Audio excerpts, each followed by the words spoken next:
เราปฏิบัติเราต้องการธรรมะคือสติสัมปชัญญะธรรมะคือสติสัมปชัญญะที่ประกอบด้วยความเพียรความมีสมาธิ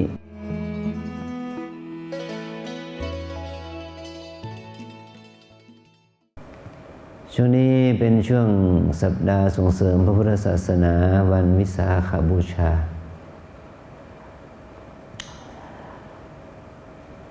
วิสาขะเป็นชื่อของเดือนนะเพ็ญเดือนวิสาขะเนาะถ้าเปรียบเทียบก็มันก็ว่าโดยทั่วไปก็คือเพ็ญเดือนที่อยู่ในช่วงเดือนพฤษภาแต่เป็นนิเลศไปหน่อยพอมีการนับ8-2 หนเนาะก็เลยไปโน่นเลื่อนไปที่เดือนวันที่3 มิถุนายนเนาะที่จะเป็นวันวิสาขบูชาเนาะทำไมเราเอาเรื่องนี้มาพูดก็เพราะว่าพุทธศาสนาอุบัติขึ้นมาในโลกนี้ถ้าไม่มีพระมหาบุรุษพระโพธิสัตว์เจ้าเนาะท่านอุบัติขึ้นมานะเนี่ยซึ่งตรงวันที่ท่านอุบัติก็คือวันวิสาขะตรงกับวันวิสาขะนะเนี่ยฉะนั้นลองคิดดูว่าถ้าเรามาที่นี่เราเหมือนกับว่าเรากำลังมาปฏิบัติเพื่ออะไรเฉลิมฉลองการอุบัติขึ้นขององค์ชายน้อยเนาะพระพุทธเจ้าน้อยเนาะเนี่ยเรารู้แล้วว่าพระองค์เกิดวันวิสาขะใช่ไหมแต่สมัยโน้นเนาะราชวงศ์วงศานุวงศ์สักยะวงศ์ทั้งหลายเนาะกุริยะวงศ์สักยะวงศ์หลายก็คงไม่รู้ว่าพระองค์จะประสูติในวันเพ็ญวิสาขะหรอกเนาะเขาก็เลยไม่จัดกิจกรรมบทฉลองเนาะการอุบัติขึ้นของเจ้าชายน้อยเนาะแต่ตอนนี้เรารู้เนาะเพราะว่ามีการนับกันชัดเจนแล้วพระพุทธองค์ว่าประสูติวันวิสาขะเหมือนกับว่าตอนนี้เรากำลังมาปฏิบัติเฉลิมฉลองวันประสูตินะเราวันประสูติของเจ้าชายน้อยเพ็ญวิสาขะนี้นะตอนนี้กี่ค่ำแล้วเนี่ย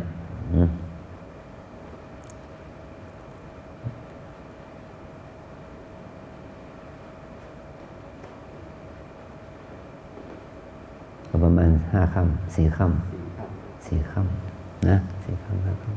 ำเราเหมือนกับว่าเราเตรียมตัวเฉลิมฉลองก็ได้เนาะหรือเราจะมาพิจารณาว่าเนี้ยอีก4 วัน 5 วันข้างหน้านี้เนาะพระองค์ตรัสรู้เรามาปฏิบัติเพื่อเฉลิมฉลองความสำเร็จของพระศาสดาเราเนาะนี่เนาะแล้วถ้าเรามานึกถึงวันปรินิพพานนะก็เลยอีกประมาณ4 วันนี้พระองค์จะนิพพานแล้วรีบปฏิบัติตอนนี้พระองค์มีพระชนมาชีพอยู่นี่นะตอนพระองค์ยังดำรงธาตุขันธ์นี่เนาะปฏิบัติเพื่อให้เห็นว่าเรานั้นได้เข้าสู่ทางธรรมทางพระนิพพานขณะที่พระองค์ยังมีพระชนมาชีพอยู่นะนี่เรียกว่าบวชเพื่อให้มันเป็นพระท่านสุภัททะเนาะที่เราเรียนน่ะท่านสุภัททะบวชในวันคืนที่พระองค์จะนิพพานนั่นแหละเนาะท่านก็ตัดสินใจปฏิบัติเนาะจนได้เป็นพระอรหันต์ก่อนที่พระองค์จะปรินิพพานนะเนี่ยอันนี้เป็นตัวอย่างเนาะว่าไม่แน่ว่าเราอาจจะเข้าถึงธรรมก่อนวันบารพถึงก่อนที่พระองค์จะนิพพานเดี๋ยวจะได้บรรลุธรรมไปพร้อมกับพระองค์เนาะวันวิสาขะพระองค์บรรลุธรรมเราจะได้บรรลุธรรมในวันวิสาขะด้วยดีไหมเนี่ยนะเนี่ยเนาะนี่แหละนี่เปรียบเทียบนะนี่เปรียบ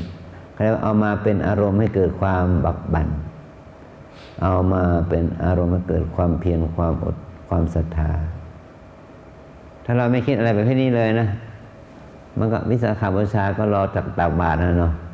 รอเสบาตรรอให้โยมมาตักบาตรนะจะได้มีอาหารดีๆกินนี่เนาะจะได้อิ่มหนำสำราญเนาะจะได้เก็บของแห้งไว้สักกระสอบ2 กระสอบไว้เนาะคิดอย่างนี้บาปเลยเนาะ กินอย่างนี้มันก็ไม่ได้บุญได้กุศลอะไร กับการที่มาปรารภถึงวันอะไรวันวิสาขบูชานะฉะนั้นเราจะต้องน้อมไปในทางที่ว่าเพื่อที่เราจะได้ยกฐานจิตของเราให้สูงขึ้นนะให้เจริญขึ้น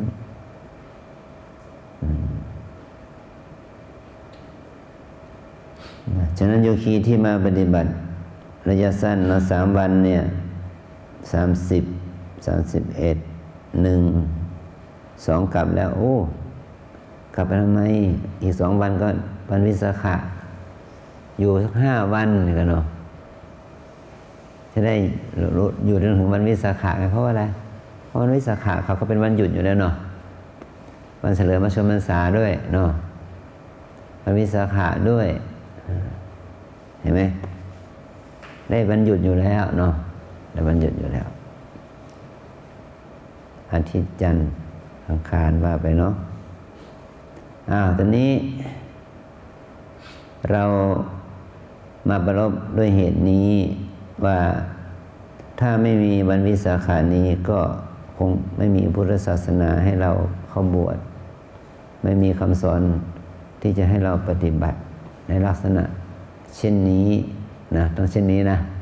เพราะมันมีเช่นนั้นเนาะก็คือมีศาสนาอื่นอยู่นะฮินดูคริสต์อิสลามนี่เป็นต้นเนาะมันมีอยู่นะหมายถึงว่าเมื่อมือมนุษย์เนี่ยหลักของความเชื่อย่อมมีเสมอเพราะมนุษย์ต้องการความอบอุ่นใจใช่ไหมก็แสวงหาความมั่นคงทางด้านจิตใจโดยสร้างความเชื่อขึ้นมานับถือกันนะหรือว่ามีคนที่จะชี้ทางว่าอันนี้นะที่เราเป็นเจ้าหน้าที่เนาะเจ้าหน้าที่นิกายต่างๆแต่บุคคลที่จะเป็นผู้ตั้งศาสนาอะไรเนี่ยมีน้อยนะเนาะที่จะสามารถตั้งศาสนาได้ศาสนาที่มีความเด่นนะพุทธเราก็มีพระพุทธเจ้าเป็นเด่นนี่แหละเนาะเด่นสุดนะในบรรดาสายสมณะเนี่ยพระพุทธเจ้าเด่นที่สุดที่ในพระคัมภีร์ท่านกล่าวว่ามีครู6 ครูก่อนละพระองค์ละครูทั้ง6ครูเหล่านั้นก็มีลัทธิความเชื่อหรือว่าสอนลูกศิษย์ของตนเป็นแนวนี้เนาะมี6 ท่านด้วยกันพอพระองค์ตรัสรู้นี่ก็เป็นครูคนที่7เจ้าหน้าที่ที่7คนนั้นเนาะว่าไปแล้วเนาะแต่พุทธศาสนาเนี่ยแหละที่ว่ากลายเป็นสากลได้ที่ว่าคนทุกคนนอกประเทศอินเดียเป็นต้นเนาะเนี่ยเข้าถึงยอมรับศาสตร์นี้พุทธศาสตร์นี้ศาสนาที่เกิดร่วมยุคของพระองค์ก็คือศาสนาเชนก็มีจำนวนน้อยในอินเดียนะแล้วก็ไม่แพร่หลายออกไปต่างประเทศเพราะนักบวชของเขาก็อยู่กับเป็นนักบวชแบบชีเปลือยนะแล้วก็ไม่เหมาะสมกับสากลนิยมเนาะอย่างนี้เป็นต้นนะฉะนั้นเราจะเห็นว่าพระพุทธเจ้าเนี่ยเป็นพระศาสดาที่สอนหลักธรรมที่เป็นสากลกว่าคนอื่นตัวนะกว่าท่านอื่นแม้ว่าจะมีลัทธิเทวนิยมหลายศาสนานะเนี่ยก็เป็นฮินดูบ้างเป็นคริสเตียนบ้างเป็นอิสลามบ้างเป็นยิวบ้างนะเป็นบาไฮบ้างเป็นซิกบ้างต่างๆเนาะก็เป็นศาสนาที่มีความเชื่อเกี่ยวกับเรื่องของเทวนิยมแต่ของเรานั้นเป็นอเทวนิยมคือเราไม่ได้ปฏิเสธว่าไม่มีเทวดาไม่มีพระอินทร์พระพรหมนะไม่มีโลกหน้าไม่ใช่นะเราเชื่อเรื่องเกี่ยวกับโลกหน้าเชื่อเรื่องกับชั้นภูมิของเทวดาอินทร์พรหมแต่เราไม่เชื่อเกี่ยวกับว่าพระเจ้าหรือพระอินทร์พระพรหมนั้นจะเป็นผู้ลิขิตชีวิตเรานะถ้าตามหลักของเราถือว่าเทวดาพระอินทร์พระพรหมนั้นไปอยู่ในฐานะนั้นได้ด้วยอะไรด้วยบุญของตนที่เกิดจากการกระทำความดีที่ตอนเป็นมนุษย์นี่แหละเห็นไหมถ้าบุคคลนั้นมากด้วยศีลด้วยทานด้วยภาวนา มาได้ทานศีลภาวนาแล้วก็จะไปเกิดเป็นเทพเทวดาอินพรหมได้ด้วยกำลังของบุญที่เกิดจากการให้ทานรักษาศีลภาวนาของตนนี่อย่างนี้นะเราเชื่อว่าเราสามารถไปเป็นพระเจ้าได้พูดง่ายๆเนาะไปเป็นเท้ามหาพรหมก็ได้นะเป็นพระอินทร์ก็ได้เลยเนาะเป็นเทวดาบุญหนักสังใหญ่ก็ได้แต่ได้ด้วยอำนาจของบุญตนนะฉะนั้นทุกทวยเทพก็เป็นผลของบุญที่ได้สร้างไว้ดีแล้วได้ทำไว้ดีแล้วได้ประพฤติปฏิบัติดีแล้วตอนที่เป็นมนุษย์เป็นจุดเริ่มต้นที่สำคัญที่สุดเนี่ยฉะนั้นเราจะเข้าถึงความเป็นเทพเทวาลักษ์ทุกระดับได้ด้วยบุญของตนนะด้วยบุญของตนนั้นฉะนั้นเราเทวดาเหล่านั้นจึงไม่ใช่ผู้มาลิขิตชะตาชีวิตเราจึงเรียกเราว่าเพื่อนร่วมสังสาระคือเพื่อนร่วมเกิดแก่เจ็บตายเหมือนกันนะมันเหมือนกับเอาภาพแบบที่ง่ายๆเนาะเหมือนกับคนไทยเราเนาะคนไทยที่มีบัตรประจำตัวประชาชนคนไทยเนาะนี่เป็นคนไทยนะมีสิทธิเนาะมีหน้าที่มีโอกาสที่จะได้รับสวัสดิการนั่นนี่ตามกฎหมายไทยทั้งหมดเนาะ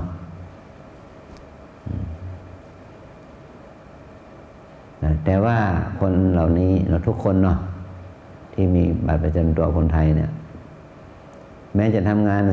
365 วันต่อ1 ปีเนาะ30 วันต่อ1 เดือนเนาะ7 วันต่อ1 สัปดาห์เนาะ1 วันมี24 ชั่วโมงเนาะ1 ชั่วโมงมี60 นาทีนี่แหละเนาะในที่สุด1 นาทีมี60 วินาทีเนี่ยถามว่าคนเหล่านี้มีทำงานออกไปแล้วเนี่ยหรือว่าลงมือทำไปแล้วมีคุณภาพเท่ากันไหมไม่เท่าเนาะผลตอบแทนจะได้เท่ากันไหมคนนี้ก็ไม่เท่ากันเนาะเนี่ยเห็นไหมแรงงานแต่ละอย่างนั่นก็มีคุณค่ามีประโยชน์กรรมที่เขาทำนะเขาเรียกงานที่เขาทำนะกิจกรรมที่เขาทำมีคุณค่ามีประโยชน์ต่อตนต่อสังคมต่อหมู่คณะต่อประเทศชาติหรือต่อมวลมนุษยชาติเท่ากันไหมไม่เท่าแต่เมื่อไม่เท่าผลแห่งความดีงามนั้นมันจะให้ผลเท่ากันไหมก็ไม่เท่าอีกนี่แหละที่ทำให้คนเราต่างกันที่การกระทำอันประกอบด้วยความเชื่อความศรัทธาคุณค่าประโยชน์เนาะเนี่ยเมื่อมันองค์ประกอบมันไม่เท่ากัน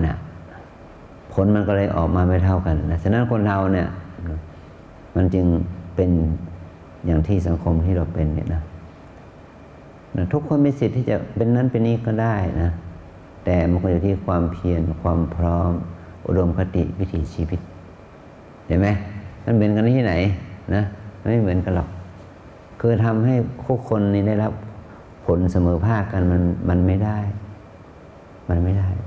แต่มันก็เสมอภาคกันด้วยเงื่อนไขเหตุปัจจัยเหมือนกับบริษัทนี้เนาะมีตั้งแต่ CEO เนาะประธานบริษัทใหญ่บอสใหญ่เป็นต้นเนาะสมมุติเนาะจนถึงนักการพันลมหรือว่ายามเฝ้าประตูบริษัทในฐานะที่เราเป็นเจ้าของบริษัทนี้เนาะเราจะตั้งค่าเงินเดือนให้บุคคลเหล่านั้นตั้งแต่ CEO จนถึงนะคนดูแลประตูวัดประตูบริษัทมูลค่าของการเงินเดือนที่จะให้เขาเหมือนกันไหมไม่เหมือนเนาะไม่เท่ากันเนาะไม่เท่าให้การ์ดให้ที่เฝ้าประตูบริษัทก็คนที่สำคัญนะทุกอย่างปลอดภัยเพราะการ์ดเนี่ยนะแต่ได้เงินเดือนแค่เนี้ย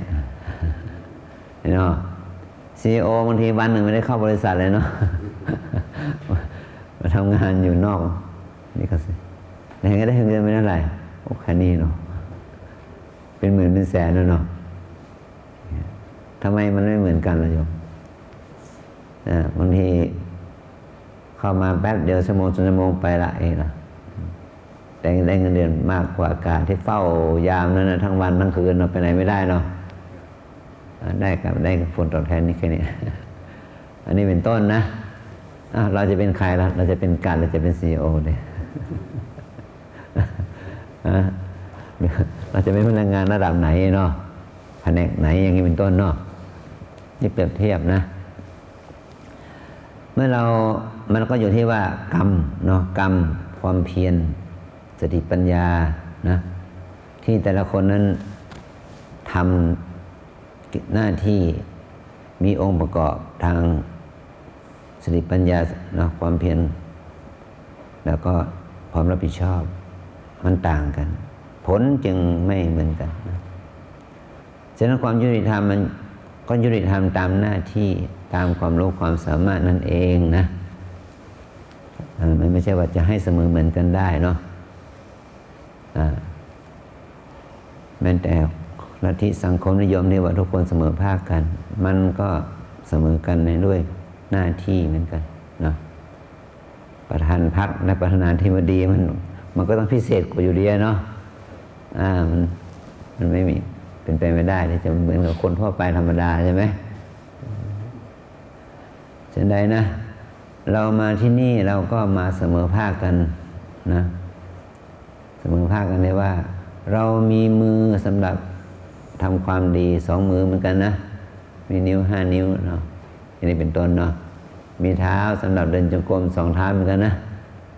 เนาะมีหู2 หูมีตา2 ตาเหมือนกันเนาะมีปากมี1 กระเพาะเหมือนกันเนาะมีมันสมองเท่ากันนะพอๆกันแต่ว่าประสิทธิภาพเหมือนกันไหมไม่เหมือนเนาะความรู้ความสามารถความตั้งใจความอดทนความเพียรเหมือนกันไหมก็ไม่เหมือนก็ให้เรายอมรับความต่างนะว่าเขาอาจจะไม่เหมือนเราอาจจะไม่เหมือนเขานะก็ให้ยอมรับความต่างแห่งเหตุและความต่างแห่งผลเมื่อเหตุต่างผลก็ย่อมต่างนะแต่เราก็ทำดีที่สุดตามสภาพของเรานะว่าของเรามีคุณภาพอย่างนี้เราก็ทำให้มันมีค่ามากที่สุดอย่างนี้เนาะเหมือนกับอาหารโปรตีนมันเป็นอาหารโปรตีนแบบไหนล่ะเป็นเนื้อเนาะเนื้อแบบไหนเนาะเนื้อวัวเนื้อควายเนื้อเป็ดเนื้อไก่เนื้อหมูเนื้อช้างเนื้อปูเนื้อปลาเนาะเหมือนกันไหมมันก็ไม่เหมือนนะก็เป็นอาหารโปรตีนเหมือนกันนี่เนาะอะไรอย่างนี้เนาะมูลค่าราคาก็เหมือนกันไหมก็ไม่เหมือนเนาะสีกินรสเหมือนกันไหมก็ไม่เหมือนแต่มันก็มีคุณค่าทางสารอาหารว่าเป็นพวกโปรตีนนะเราจะกินโปรตีนแบบถั่วก็ได้เนาะเป็นโปรตีนแบบผักก็ได้นะโปรตีนแบบสัตว์บกสัตว์น้ำมาไปเนาะแต่จุดประสงค์เราก็คือว่าได้สารอาหารที่พึงประสงค์เราปฏิบัติเราต้องการธรรมะคือสติสัมปชัญญะธรรมะคือสติสัมปชัญญะที่ประกอบด้วยความเพียร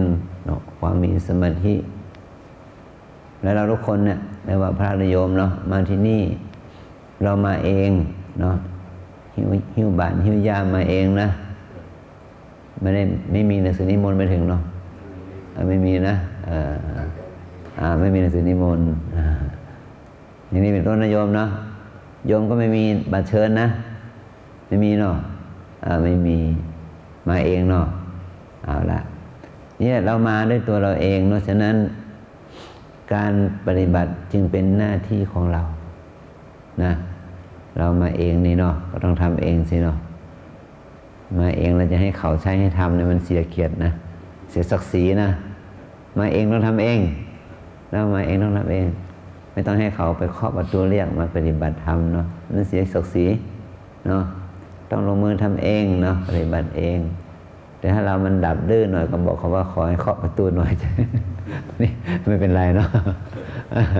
เรามันดับดื้อไปหน่อยเนาะให้เขาเคาะประตูหน่อยอย่างนี้เนาะเนี่ยเพื่ออะไรก็เพื่อว่าเราจะได้ทำบุญเยอะๆไงเนาะการปฏิบัติธรรมจึงไม่ใช่สิ่งอื่นใดเนาะก็คือมาฝึกนี่แหละมาฝึกจิตของเราให้ จิตใจของเรามีสติสัมปชัญญะมีบุญมีกุศลเกิดขึ้นนะเมื่อเรามีสติมีสัมปชัญญะมีบุญมีกุศลเกิดขึ้นนะนั่นแหละที่จะเป็นเรียกว่าเป็นมรรคะในแปลว่าทางมรรคะแปลว่าทางมันไม่ใช่ทางเดินล้อทางเกวียนเนาะเดินรถแต่มันเป็นทางเดินของจิตฉะนั้นทางเดินของจิตมันไม่มีทางไม่ให้เหมือนกับเป็นทางล้อทางรถทางเกวียนที่มันตีเส้นเนาะให้ไปอย่างนี้อย่างนี้เนาะเลี้ยวซ้ายเลี้ยวขวาแต่ทางของจิตนี่มันทางตรงเลยนะ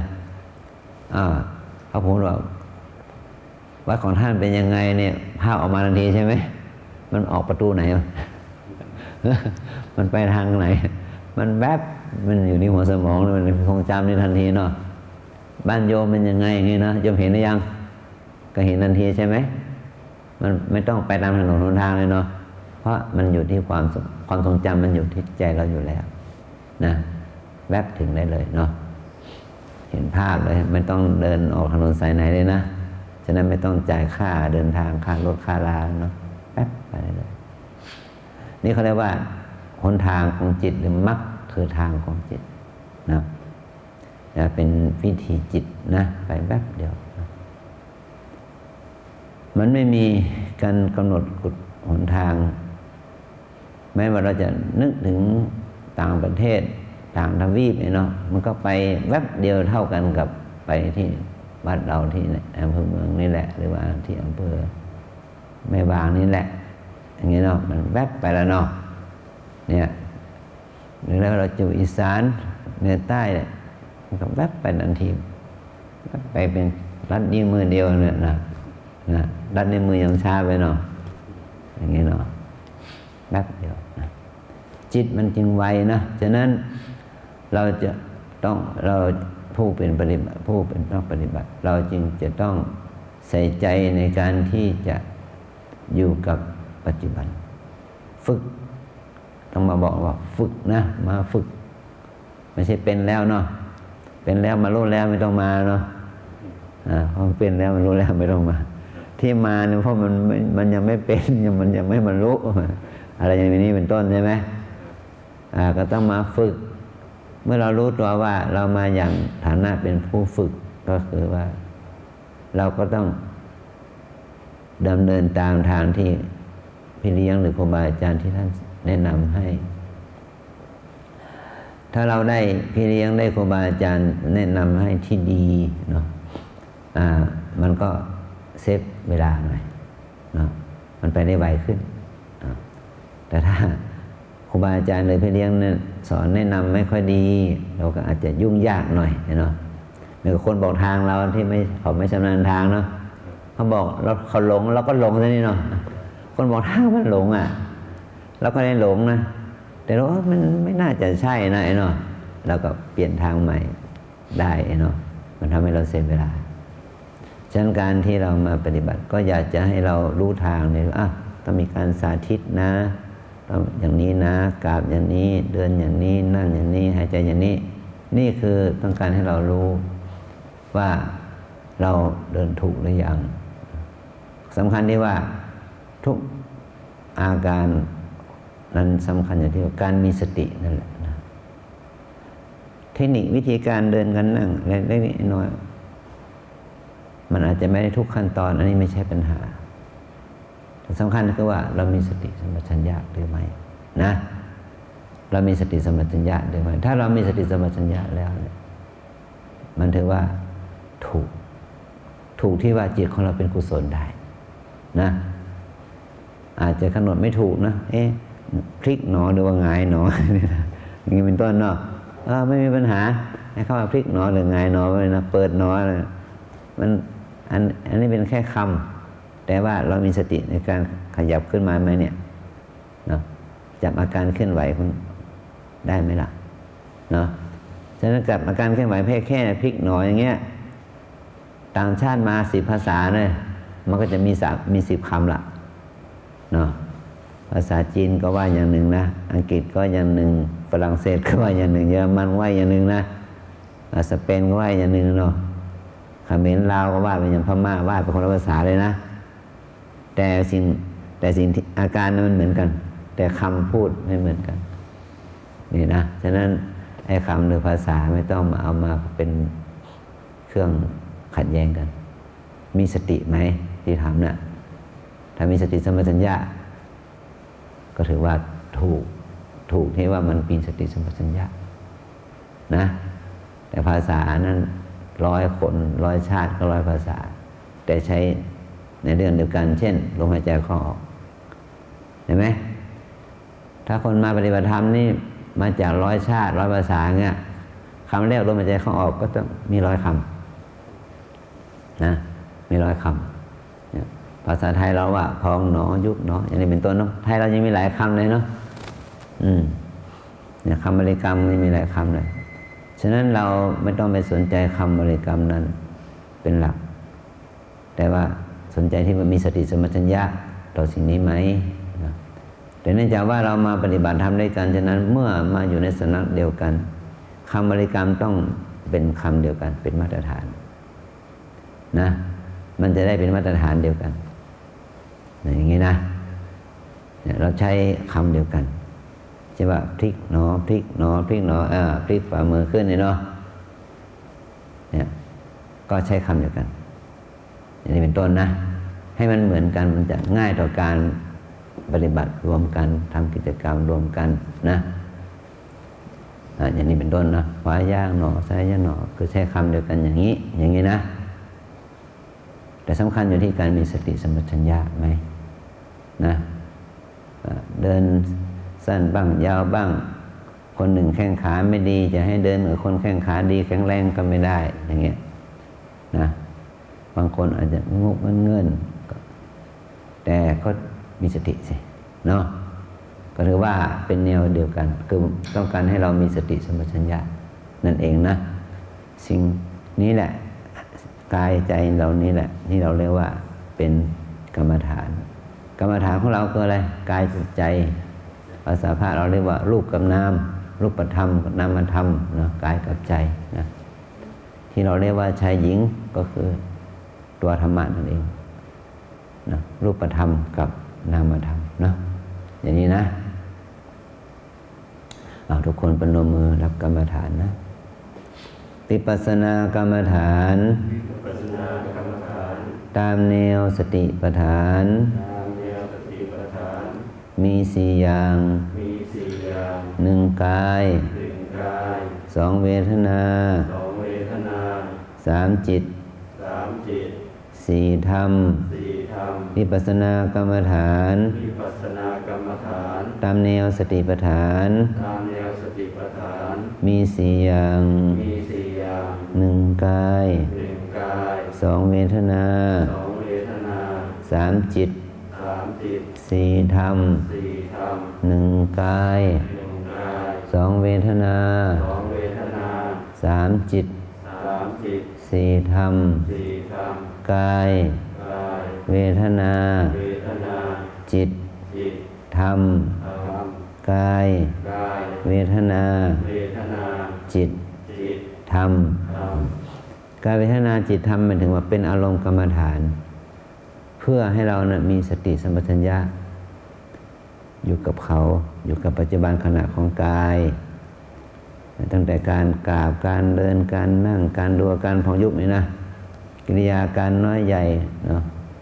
โคเหยียดก้มเงยล้างหน้าแปรงฟันบ้วนปากบีผมทุกสิ่งทุกอย่างถ้ามันเป็นไปในกายตั้งแต่ตื่นนอนถึงหลับนอนพูดง่ายนะถ้าเรามีสติอยู่กับกายอันนี้เขาเรียกว่ากายานุปัสสนาแปลว่าเรารู้ตามอาการของกายอาการของกายเนี่ยเช่นลมหายใจเข้าลมหายใจออกเรารู้อาการผ่องยุบอย่างนี้เป็นต้นเนาะขวาย่างหนอซ้ายย่างหนอเป็นอันนี้บทพลิกหนอเป็นหนอเป็นอันนี้บทย่อยอย่างนี้นะพิจารณาผมขนเล็บฟันหนังเป็นของปฏิกูลไม่สะอาดเนาะนี่เขาเรียกว่าเป็นดูสิ่งเหล่านี้ตามเป็นจริงอย่างนี้เขาเรียกว่ามีกายเป็นอารมณ์เป็นอารมณ์ให้เกิดสติสัมปชัญญะกายจึงเป็นกรรมฐานนะอาการนิยบทน้อยใหญ่ก็เป็นกรรมฐานของเราอันนี้เขาเรียกว่ากายานุปัสสนาสติปัฏฐานนะอันที่2เวทนานุปัสสนาสติปัฏฐานหมายความว่าเมื่อเราเดินอยู่นั่งอยู่เนาะ มันเกิดอาการปวดเจ็บชาเหน็บเมื่อยขบทุกข์สุขเกิดขึ้นเราก็มีสติกำหนดอาการปวดเจ็บเมื่อยขบทุกข์สุขนั่นแหละนะนี่เขาเรียกว่าเวทนานุปัสสนาสติปัฏฐานเกิดเวทนาเนาะอาการปวดเจ็บดีใจเสียใจหัวเราะร้องไห้อันนี้ก็เป็นเวทนาทางจิตเนาะนี่ก็เรียกว่าเป็นเวทนาสติปัฏฐานได้ถ้าเราเอามาเป็นที่ตั้งของสติว่าดีใจหนอเมื่อเรารู้สึกดีใจเนาะเสียใจหนอเมื่อเรารู้สึกเสียใจเศร้าใจหนอหัวเราะหนอร้องไห้หนอไปนู่นเนาะมีสติกับเวทนาว่าเวทนาเป็นเช่นนี้ตอนนี้นะเรารู้สึกอย่างนี้ก็รู้อย่างนี้ตามที่มันเป็นนะแต่บางคนนี่ไปเข้าใจอีกแบบหนึ่งนะมันปวดเนาะปวดเนาะก็ยิ่งปวดเนาะในบริกรรมใหม่ว่าไม่ปวดเนาะไม่ปวดเนาะอย่างนี้ไม่ได้นะ มันปวดก็ต้องว่าปวดนะโยมนะปวดเนาะปวดเนาะอย่างนั้นแหละรู้ว่ามันปวดมันเจ็บเนาะเจ็บเนาะรู้ว่ามันเจ็บนะไม่ใช่ว่าโอ้โหเจ็บเหลือเกินอ่ะแล้วก็เลยยิ่งกำหนดก็ยิ่งเจ็บอันนี้หมายความว่ายิ่งกำหนดยิ่งรู้ก็ยิ่งชัด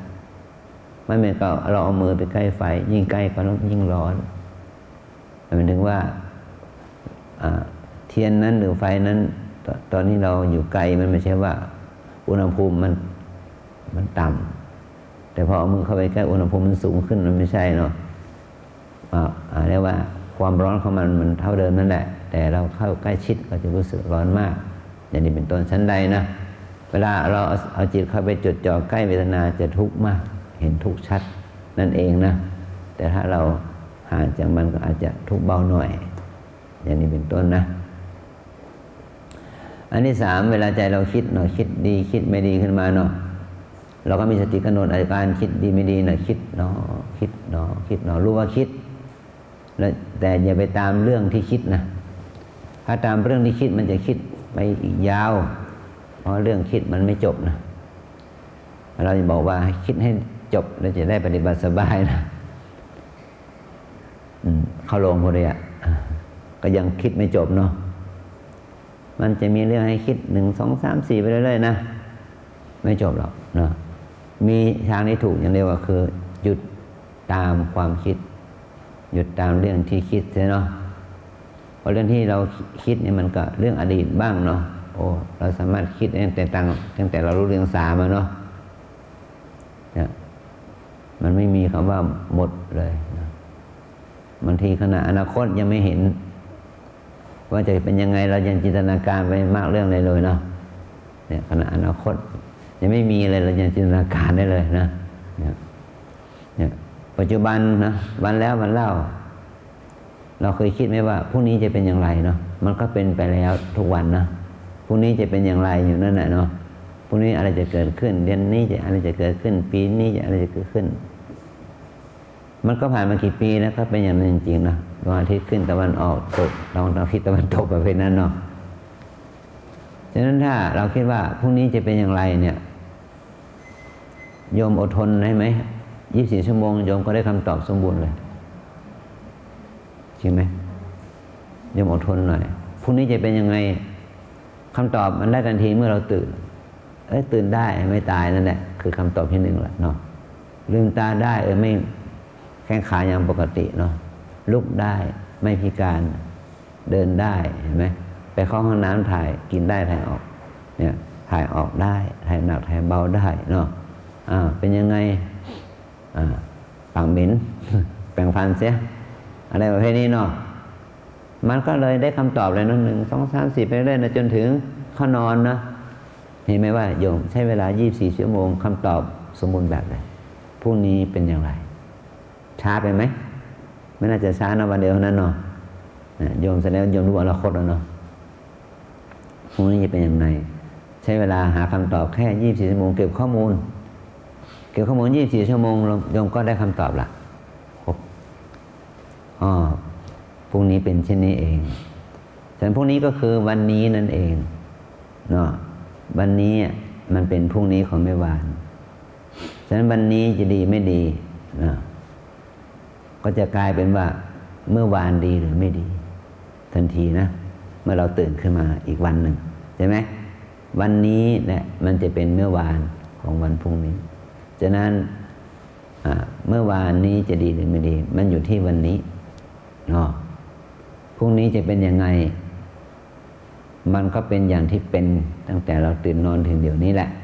เป็นอย่างนี้เนาะนั่งได้เดินได้กินได้อย่างนี้ไปเรื่อยๆจนอย่างที่ว่าเขานอน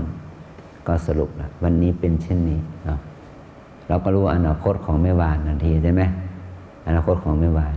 ก็คือวันนี้เป็นอย่างนี้ใช่ไหมอนาคตของแม่วานวันนี้เป็นอย่างนี้อันนี้เป็นต้นนะฉะนั้นการที่เรามาปฏิบัติธรรมเนาะก็คือให้เรารู้ปัจจุบันเมื่อเรารู้ปัจจุบันด้วยดี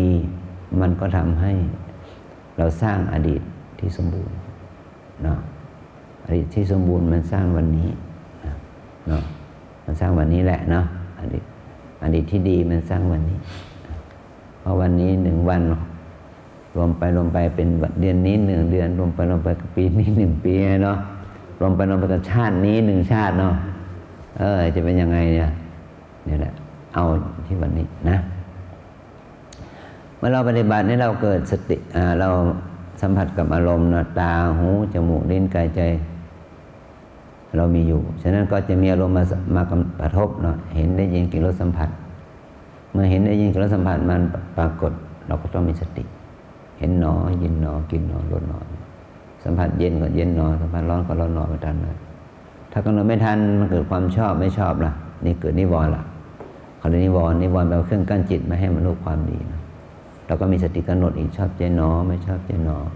ฟุ้งซ่านหนอรำคาญหนอหรือสงสัยหนอเป็นต้นนะ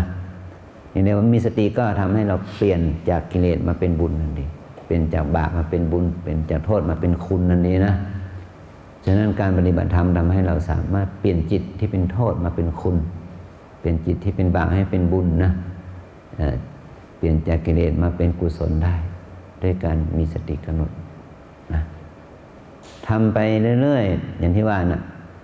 นับตั้งแต่วินาทีเนาะว่าเราเป็นคนเห็นแก่ตัวมากๆเลยเนาะบ้าบุญสุดๆเลยเนาะหายใจก็ยังจะหายใจเอาบุญเป็นบุญเลยเนาะอันนี้บ้าไปเถอะไม่เป็นไร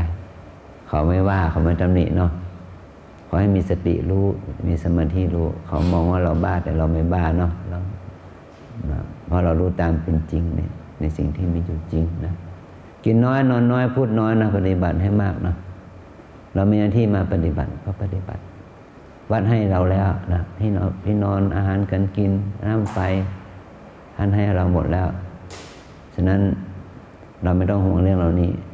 สิ่งที่น่าเป็นห่วงก็คือตัวเราเองเนาะให้รักษาจิตของเราให้ตั้งอยู่ในกุศลธรรมนะแล้วก็ถือว่าตั้งใจนำมาทำปฏิบัติให้มากสำหรับคนใหม่ก็เดิน15 นาทีนั่ง15 นาทีเนาะแต่คนเก่าก็20-30นะถ้าเราได้ฝึกมาบ้างก็อย่างน้อยก็30 นาทีเดิน30 นาทีนั่งก็ได้นะทำให้มากมันอยู่ที่เราก็ดิตั้งใจนะผลบุญก็จะเกิดจากการกระทำของเราเองนะเอาแค่นี้นะ